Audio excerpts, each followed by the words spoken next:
Aujourd'hui, nous avons pris cette initiative Lire à l'école, qui est fait d'un constat, parce que la plupart des gens ne prennent plus l'accès, disons, aux livres. Donc nous avons voulu, à travers cette activité Lire à l'école, qu'on a choisi la Birago Diop, de pouvoir promouvoir le livre et la lecture et aussi de promouvoir des écrivains.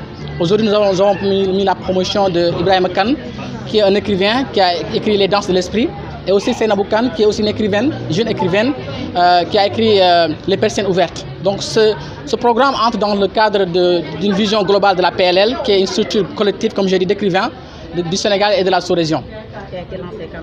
Nous l'avons lancé il y a de cela 2 ans. Donc c'est il y a de cela 2 ans qu'on a lancé la PLL et qui œuvre dans la promotion du livre et de la lecture et donc qui répond à son nom.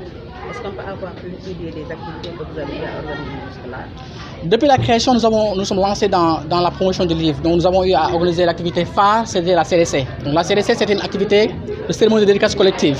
D'habitude, les écrivains font des cérémonies de dédicace individuelles, mais nous nous sommes dit que c'était mieux de faire une activité collective. Et c'est dans ce cadre-là qu'est née la CDC. Nous avons tenu vraiment une activité qui a beaucoup réussi. Et au-delà de ça, nous avons aussi eu à mettre en place ce qu'on appelle une activité Lire au parc. Donc nous avons eu à regrouper des écrivains.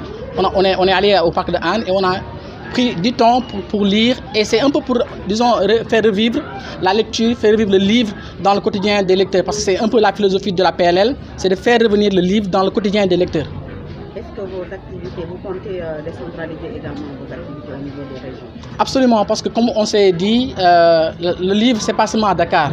Et la lecture, c'est pas seulement à Dakar. Et on s'est dit que nous allons aller au-delà de Dakar, nous irons dans les régions, Inch'Allah.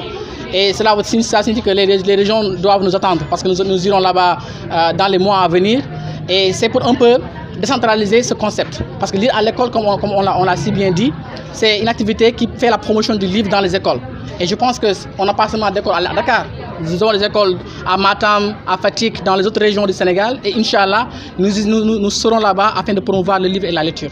Pour ces activités de vulgarisation, est-ce que vous comptez également organiser des concours à l'image de, par exemple, Miss Littérature? Pour l'instant, on ne peut pas se prononcer sur ce sujet, mais ce qui est essentiel, c'est de savoir que la promotion du livre et de la lecture PLL œuvre dans tout ce qui est promotion du livre et de la lecture.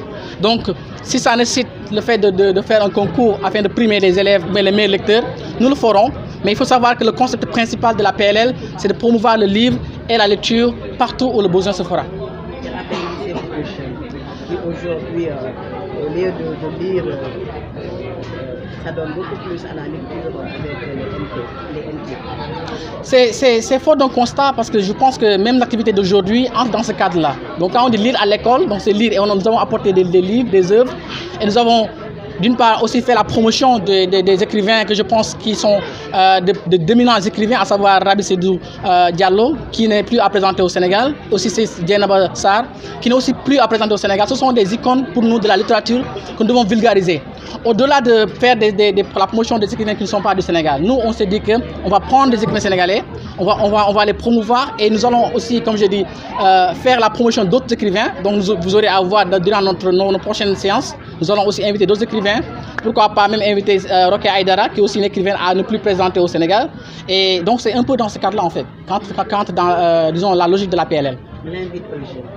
Nous invitons les jeunes de lire parce que nous savons qu'avec le développement des NTIC, je pense que surtout avec le IA, donc je pense que les jeunes doivent s'adonner à la lecture parce que c'est à travers les livres qu'on peut acquérir de la connaissance. Lire un livre, le toucher, avoir aussi l'occasion ou bien l'opportunité de rencontrer l'auteur en personne, ça je pense que ce n'est pas donné à n'importe qui. Et à travers ce collectif, nous offrons aux jeunes qui s'adonnent à la lecture de pouvoir se dire que je vais lire le livre, mais en contrepartie, je pourrais aussi voir l'auteur en personne. Et c'est aussi dans ce cadre-là qu'avec même la présence de Miss Littérature, qui est aussi vraiment, je dirais, une icône de la littérature au Sénégal, parce que je pense qu'elle sera, disons, au Bénin dans les mois à venir, afin de représenter le Sénégal. Donc, telle personne mérite d'être soutenue, telle personne mérite d'être accompagnée, et nous serons là pour vraiment accompagner, disons, ce cadre de réflexion littéraire.